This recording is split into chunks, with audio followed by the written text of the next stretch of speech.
2009ခုနှစ်ထွက်အဗာတာရုပ်ရှင်ကြီးစက်သိန်းပိုင်းတွင်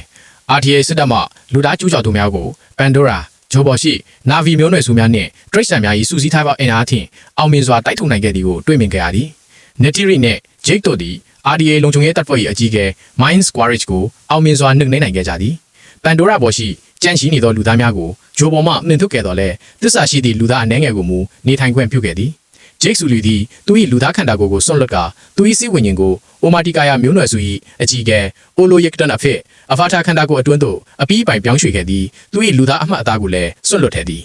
The Way of Water ဇာတ်စတင်ချိန်တွင် Jake ဆူလီ၏နောက်ခံစကားပေါ်အားထိုတိုက်ပွဲကြီးအပြီး15နှစ်ကြာညောင်းခဲ့ပြီဖြစ်ကြောင်းသိရသည်။ Pandora ၏ရင်သက်ရှုမောဖွယ်တောတောင်ရေမြေအလှပများနှင့်အတူထိုပဋိပက္ခများသည်ဝေးကွာသောအတိတ်ကာလတစ်ခုဖြစ်ခဲ့ပြီဖြစ်ကြောင်းပြသထားသည်။ Jake နှင့် Netiri တို့အတွက်သားနှစ်ယောက်ဖြစ်သော Netiyam နှင့် Loat တို့သည်သမီးနှစ်ယောက်ဖြစ်သော Kiri နှင့် Tetiri တို့ကိုပြုစုပြောထောင်ရခြင်းသည်သူတို့ဘဝ၏အကျဉ်းဆုံးသောအတွေ့အကြုံများဖြစ်နေကြသည်။ Kiri သည် Dr. Grace Augustine တတိလစ်မေမျောနေစဉ်သူမ၏အဖာတာခန္ဓာကိုယ်မှမွေးဖွားလာသူဖြစ်တော်လဲ Jake နှင့် Netiri တို့ကသူမကိုမွေးစားခဲ့ကြသည်။အခြားမွေးစားသောတဦးဖြစ်သော Miles Socorro တို့မဟုတ် Spider သည်ကွယ်လွန်သွားပြီဖြစ်သော Connor Quaritch ၏သားဖြစ်သည်ကလေးများနှင့်အတူတငယ်ချင်းအဖြစ်ခရီးသွားလာနေသူဖြစ်သည်။ထိုစဉ်ခကလေးငယ်ရဲ့အတွက်အရေးကဲအိတ်ဆက်စင်းမှဖြစ်မနေသေးသောကြောင့် Spider သည်သူ၏ငယ်စဉ်ဘဝကိုအခြားသောဆူလီမီသားစုဝင်ကလေးများနှင့်အတူ Pandora ဂျိုဘော်မှသာကုံဆုံးခဲ့ရသည်။ Jake နှင့် Netiri တို့ကသူ့ကိုမွေးစားသားအဖြစ်လက်ခံထားတော်လဲ Netiri မှာမှု Spider ၏မျိုးရောနောက်ခံကြောင့်သူ့ကိုယုံကြည်ရန်ခက်ခဲနေဆဲဖြစ်သည်။သို့တော်လဲ Spider သည်သူ၏ဖခင်ဖြစ်သူ၏ဆုံးဖြတ်ချက်များအပေါ်စိတ်အနှောင့်အယှက်ရသည်သူပို၍ညှစ်သက်မြင့်နိုးသော Navi တို့၏တဘာဝကျသောနေထိုင်ဘဝတွင်ပါစိတ်သက်သာရာရရှာသည်။ Kiri နှင့် Spider တို့သည်မွေးစားမောင်နှမများကြည်ကြသောကြောင့်အလွန်ပင်ရင်းနှီးကြသည်။လူသားများသည်ကတုံးကတိုက်လက်စားချေရန် Pandora သို့ပြန်လည်ရောက်ရှိလာခြင်းတွင်သူတို့၏ပြည့်တင်ဆုံးပုံရသောမိသားစုဘဝမှာပြောင်းလဲလံပြည့်တဲ့ကဲ့သို့ချစ်သွားခဲ့သည်။လူသားမျိုးရောသည့်ရှင်းလင်းလိုက်သောနယ်ဒေသများတွင်သူတို့၏ခြေကုပ်ဆံများကိုပြန်လည်တိဆောက်သည် Pandora ဂျိုကိုတကြော်မြတ်နယ်ချက်ကျူးကျော်မှုကိုစတင်ခဲ့ကြသည်။ထိုအချိန်မှစ၍တနစ်ကြာညောင်းခဲ့သည်ချစ်ကြောင်းသိရသည်။ Quaritch ကို recombinant လို့ခေါ်သောပုံစံတစ်နှင့်ပြန်လည် mix ပေးခဲ့သည်ဖြစ်သည်။ Quaritch နှင့်သူ၏နောက်လမ်းများသည်တည်ဆုံးသွားပြီးနောက်ပိုင်းတွင်ပြန်လည်ရှင်သန်လာခြင်းဖြစ်ကြောင်းတွေ့ရှိရသည်။သူတို့၏စိတ်ဝိညာဉ်များကို cloning စနစ်နှင့်ဖန်တီးထားသောအဗာတာခန္ဓာကိုယ်များအတွင်းသို့ထည့်သွင်းပေးခဲ့ခြင်းဖြစ်သည်။သောကြောင့်သူတို့၏ပုံစံတစ်မှာတေခါ၌အရှိခဲ့သောရချင်းရီဘဝမှာမှတ်ဉာဏ်အားလုံးကိုပိုင်းဆိုင်ထားကြသည်။ Quaritch သည် Pandora ကိုတင်းပိုင်နေသည့်နက်ရှိအခြေအနေနှင့် Jake သည်လူသားတို့၏ကြိုးစားမှုများကိုဟန့်တားဖျောက်ဆီးရန်ပျောက်ကြားစင်မျောနှင့်ကိုဥဆောင်နေသည့်အချက်ကိုရှင်းလင်းတင်ပြခံရသည်။ Quaritch သည် Jake ကိုအမြင့်ပြတ်ချေမှုရန်ဆုံးဖြတ်လိုက်သည်။ Omatikaya မျိုးနွယ်စုကိုတိုက်ခိုက်ရန်သူ၏စစ်သားများကိုဥဆောင်ရန်ဖြစ်စဉ်နေစဉ်မှာလက်စားချင်းမြန်လူကျွင်းစွာသူ၏ပြည်တံကိုပေးဆက်စေရမယ်လို့ကတိပြုခဲ့သည်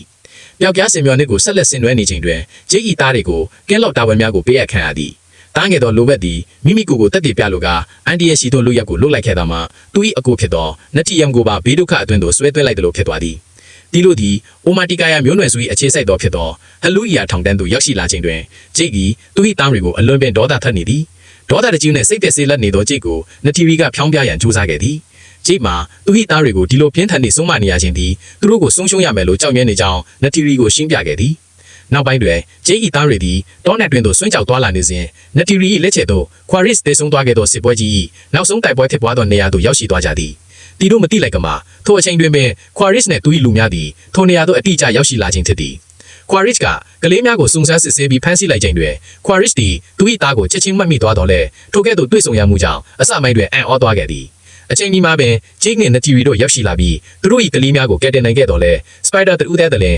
Quaritch ၏ဖမ်းဆီးမှုကိုခံလိုက်ရပြီးလူသားအခြေကုပ်ဆန်းသို့ခေါ်ဆောင်သွားခဲ့ခြင်းဖြစ်သည်။စခန်းအတွင်း၌ Spider သည်တည်င်းအချက်အလက်များထုတ်ပေးလာစေရန်ရည်ရွယ်၍ပြုလုပ်သောလုပ်ငန်းစဉ်များ၏တစ်စိတ်တစ်ပိုင်းအဖြစ်စိတ်ပိုင်းဆိုင်ရာနှင့်ရုပ်ပိုင်းဆိုင်ရာနှိမ့်ဆက်ညှဉ်းပန်းမှုများကိုခံခဲ့ရသည်။သို့တော်များလည်းသူသည်မြည်သည့်အချက်အလက်ကိုများမပြောဘဲဆက်လက်နှိမ့်ဆက်နေခဲ့ပါသည်။ Jake Sully နှင့် Omatikaya တို့ရှိနေသည့်နေရာနှင့်ပတ်သက်၍ Quaritch သည်ထိုလူ Spider ဂျုံတွေ့နေရသည့်အခက်အခဲကိုနားလည်ပေးဟန်ဆောင်ကသူနှင့်ပူးပေါင်းဆောင်ရွက်မည်ဆိုပါကလွတ်လပ်ခွင့်ပေးမည်ဟုကမ်းလှမ်းခဲ့သည်။၎င်းမှာ Spider ၏လူသားစံတိစိတ်ဓာတ်ကိုအသုံးချရန် Quaritch ကကြိုးပမ်းလိုက်ခြင်းဖြစ်သည်။ Navi တို့၏ခန္ဓာတွင်သို့ Pandora ဂျို၏တဘာဝကာကွယ်ရေးတုံ့ပြန်မှုများမနှိုးဆို့ပဲထိုးဖောက်ဝင်ရောက်နိုင်ရတဲ့အတွက် Navi ဘာဝကိုတင်ယူရန်နှင့် Ikran တောင်ပန်မှာတရဝါများကိုဘတိုစီရမီကိုသိရှိရန်မှမရှိမဖြစ်လိုအပ်သည်ဟု recombinants များကယုံကြည်ကြသည်။အချိန်ကြာလာသည်နှင့်အမျှ Spider သည်သူ၏ဖခင်အပေါ်ထားရှိသည့်စိတ်တဘောထားမှာတဖြည်းဖြည်းပြောင်းလဲလာသည်၎င်းတို့နှစ်ဦးစလုံးကိုဘာသာရေးနှင့် Ikran စီနီကိုတင်ကြားပေးခဲ့သည်။ တစ်ဖက်တွင်လည်းဂျိတ်သည်လူသားများကစပိုက်ဒါကို၎င်းတို့ရှိရာနေရာကိုထုတ်ပြောလာအောင်အတင်းအဓမ္မဖိအားပေးလာမည်ကိုဂျိတ်ကစိုးရိမ်နေပါသည်အကယ်၍ထို့တော့သာဖြစ်လာပါကဂျိတ်ဤမိသားစုနှင့်အိုမာတီကာယမျိုးနွယ်စုတစ်ခုလုံးသည်ကြီးမားသောအန်ဒီယန်နှင့်ရင်ဆိုင်ရနိုင်ပါသည်ထို့ကြောင့်သူဒီစိတ်မကောင်းဖြစ်နေသောနေတီဒီကိုမျိုးနွယ်စုအားဆွန့်ခွာပြီးလူသားတို့၏စောင့်ကြည့်မှုနှင့်ဝေးရာနေရာတွင်ခိုးလုံရရှာရန်နားချရသည်ဂျိတ်သည်မျိုးနွယ်စုခေါင်းဆောင်ကလန်ချီဖ်ယာတို့မှနှုတ်ထွက်ခဲ့ပြီးသူ၏မိသားစုကိုပန်ဒိုရာကျူ၏တစ်ဖက်ချမ်းရှိရေပြင်နှင့်လိုက်လျော်ညီထွေနှိထိုင်ကြသောမက်ကိနာမျိုးနွယ်စုများရှိရာသို့ပြောင်းရွှေ့ခဲ့သည်မျိုးနွယ်စုခေါင်းဆောင်တိုနိုဝါရီက၎င်းတို့ကိုတွေးရသည့်အတွက်ဝမ်းမြောက်နေတော့လေသူ၏ဇနီးဖြစ်သူရိုနန်စာ၏ဝိညာဉ်ရေးရခေါင်းဆောင်ကမူ၎င်းတို့ကိုလက်ခံရန်ခက်ခဲစေခဲ့သည်သို့မဟုတ်ညှင်းဆန်ခဲ့သည်တိုနိုဝါရီသည်၎င်းတို့ရောက်ရှိလာခြင်းကြောင့်ကောင်းကင်လူသားများသို့မဟုတ်လူသားများ၏ကျူးကျော်မှုကိုဖိတ်ခေါ်သလိုဖြစ်မိကိုစိုးရိမ်နေပါသည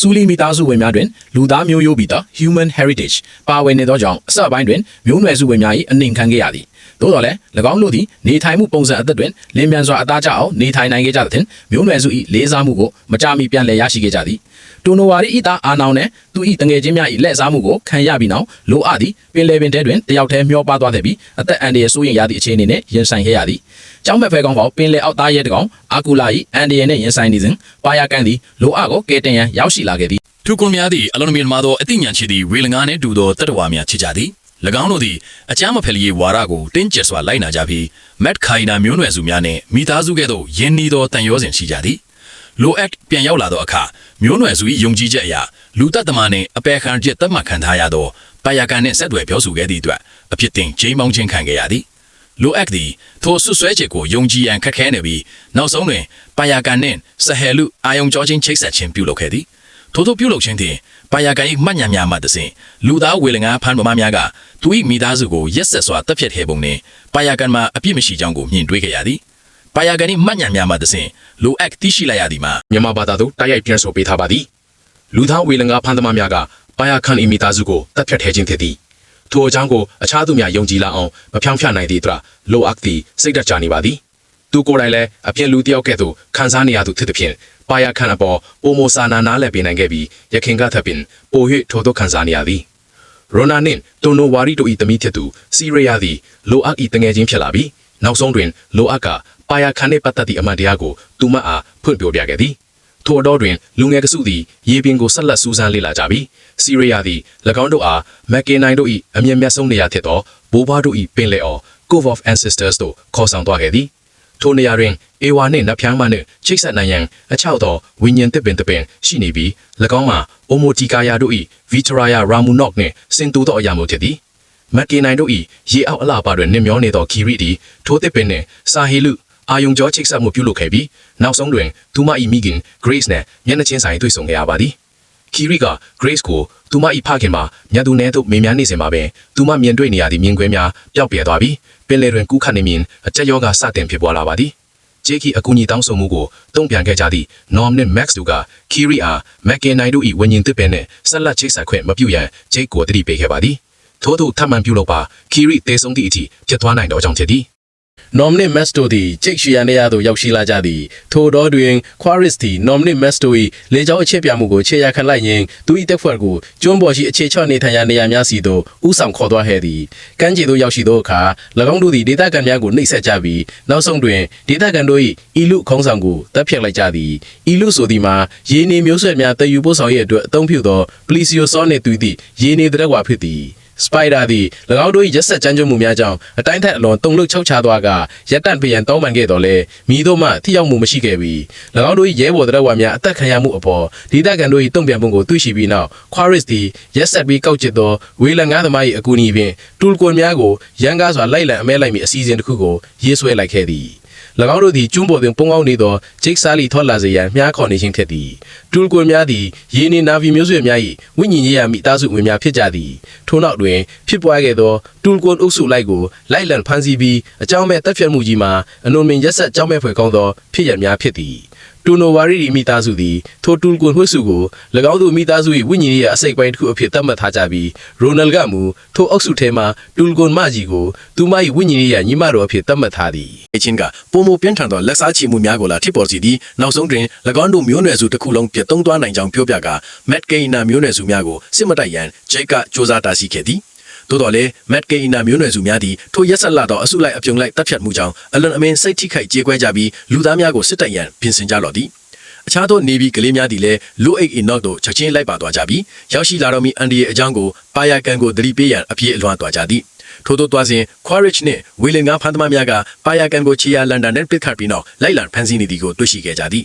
ကလေးများသည်ပါယာကန်ကိုကယ်တင်ရန်စူးစမ်းခဲ့ကြတော့လေအကျိုးဆက်အနေနဲ့လိုအိတ်တုနှင့်စီရာယာတို့ကို Quaritch ကဖမ်းဆီးသွားခဲ့သည်Quaritch နှင့်ထိတ်တိုက်တွေ့ဆုံရမှာရှောင်းလွဲရွေးမရတော့ကြောင်း Jake နှင့် Neteri တို့သိရှိသွားကြပြီးနောက်၎င်းတို့သည် Tonowari, Ronald နှင့် Matt Keina စစ်တေတော်များနဲ့အတူထိုနေရာသို့ကြီးတက်ခဲ့ကြသည်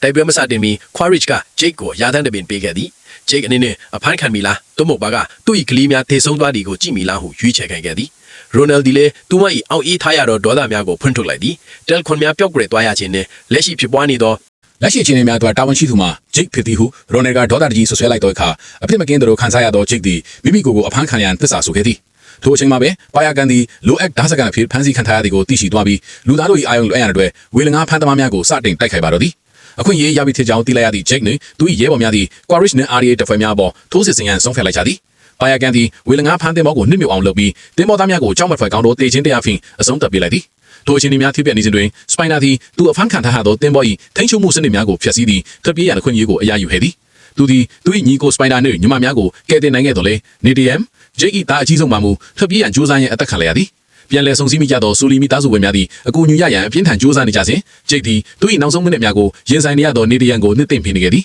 Nedium သည်သူ၏ဖခင်ရင်ခွင်ဖုံတွင်ပင်နောက်ဆုံးထပ်တဲ့ကိုရှူရှိုက်သွားခဲ့သည်ထိုအချိန်တွင် Quaritch က Jake ၏သမီးများ၏အသက်နှင့်လဲလျက်Jake ကိုယ်တိုင်အဖမ်းခံရမည်ဟုသောအရင်ကသဘောတူညီမှုအတိုင်းပင်ထပ်မံတောင်းဆိုခဲ့သည်ဆက်လီမိသားစုအထက်ဆင်းရဲဒုက္ခရောက်လာမည့်အချိန်မှာကုံဆုံးရန်ဝေးကွာနေသေးသည်နောက်ထပ်အချိန်အတော်ကြာအောင်ဆက်လက်ဖြစ်ပွားနေဦးမည်ဖြစ်သည်လွန်စွာစိတ်ထိခိုက်ကြေကွဲနေသော Jake နှင့်ဒေါသအဟုန်ကြောင့်ယူသွက်မတတ်ဖြစ်ကကလဲစားချေလို့စိတ်ပြင်းပြနေသော Neteri သည် Quaritch ကိုနောက်ဆုံးအချိန်ဖြစ်တိုက်ခိုက်ကြတော့သည်၎င်းတို့သည်ရန်လိုသောလူသားအဖွဲ့ဝင်များကိုတဦးပြီးတဦးချေမှုန်းခဲ့ကြသည်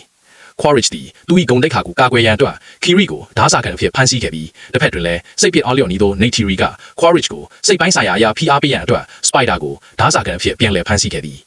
Jake နဲ့ Quaritch တို့၏တိုက်ပွဲစတင်ချိန်တွင် Kiri နဲ့ Trick တို့သည်ဘေးကင်းရာသို့ထွက်ပြေးနိုင်ခဲ့ကြသည်။တင်ပေါ်ကြီးတိမ်မောက်သွားသည့်အတွက်ဇက်ကောင်များအားလုံးရင်းနှင့်တေဆုံးနိုင်သည့်အလွန်အန္တရာယ်များသောအခြေအနေသို့ရောက်ရှိသွားကြသည်။ Jake သည် Quaritch ကိုအသာစီးရရှိသွားပြီးလယ်ဘေးညစ်ကတတိမိတ်သွားအောင်လုပ်နိုင်ခဲ့တော့လဲသူကိုယ်တိုင်လည်းရင်းနှင့်တေဆုံးလူနီးပါးဖြစ်သွားခဲ့သည်။သို့တော့လိုအပ်နှင့်ပါယာကန်တို့ရောက်ရှိလာပြီးသူ့ကိုကယ်တင်နိုင်ခဲ့သည်။ Kiri သည်သူမ၏ပင်လယ်နေအဖော်မွန်မားကိုအကူအညီတောင်းခံခဲ့ပြီး၎င်းတို့က Neteri နဲ့ Trick တို့ကိုကုန်းမီပေါ်သို့ဘေးကင်းစွာပို့ဆောင်ပေးခဲ့သည်။မြုပ်နေသောတင်ပေါ်တစ်ဝိုက်တွင် Jake ကိုလိုက်လံရှာဖွေနေစဉ် Spider သည်သူ၏ဖခင် Quaritch ကို Quaritch သည်အတန်အန်ဒီရဲ့စိုးရိမ်ရသည့်စိုးရိမ်ရသောအခြေအနေ precarious state တွေရှိနေသည့်တတိလက်ခံနေဖြစ်နေသည်ကို Spider တွေ့ရှိပါခဲ့သည်အစပိုင်းတွင်တွန့်ဆုတ်နေတော့လဲနောက်ဆုံးတွင် Spider သည်သူ့အားကယ်တင်ပေးခဲ့သည်သို့သော Quaritch နှင့်အတူလိုက်ပါရန်ကမ်းလှမ်းချက်ကို Spider ကညှင်းပယ်ခဲ့သည် Matt Keina ရှိစားလိမိသားစုထံသို့သာပြန်သွားခဲ့သည်